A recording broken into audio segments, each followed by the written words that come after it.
ఏమండోయ్, మారేడుమిల్లి వెళితే ఏం చూడవచ్చో క్లుప్తంగా ఈ వీడియోలో చెప్తాను, శ్రద్ధగా చూసేయండి. ముందుగా గడిబాపనమ్మ తల్లిని దర్శించుకోవాలి. తర్వాత ప్రకృతిని పెయింటింగ్ వేసినట్టుండే ఈ భూపతిపాలెం రిజర్వాయర్ ని ఒక అరగంట సేపు అక్కడ నుండి మనం ఆస్వాదించాలండోయ్. 3 ఈ వింటేజ్ గామన్ బ్రిడ్జి ఫోటోలు చాలా బాగుంటది. 4 రంపచోడవరంలో ఉన్న 12వ శతాబ్దపు నాటి పురాతన శివాలయము.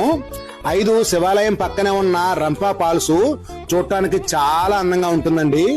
6 మారేడుమల్లి ఊరి మధ్యలో ఉన్న ఆ గ్రామ దేవత గంగాలమ్మ తల్లిని తప్పకుండా దర్శించుకోవాలండోయ్.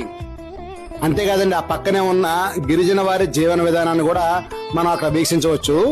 ఆ తర్వాత అందరూ ఇష్టంగా తినే బొంగు బిర్యానీ, బొంగు చికెన్ కూడా అక్కడ ఆస్వాదించాలండి. తర్వాత ఇంకా పైకి వెళితే పైన ఉండే జలతరంగిణి జలపాతం చాలా అందంగా ఉంటుందండి. కానీ వర్షాకాలం జలపాతాల దగ్గరికి వెళ్ళడం అంత శ్రేయస్కరం కాదు.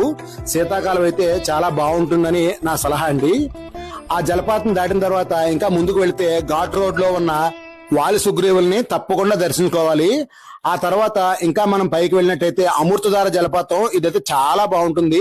పైనుంచి కిందకి జారుడు బల్లాగా చాలా సుందరంగా ఉంటుందండి. ఇంకా ఆఖరిది 10వది అయిన హిల్ వ్యూ పాయింట్ చూడటానికి చాలా అందంగా ఉంటుందండి. కొండ చివరికి ఎక్కిన తర్వాత అక్కడ ఒక స్టేజ్ ఏర్పాటు చేశారు. స్టేజ్ నుంచి చూడటం చాలా బాగుంటుందండి.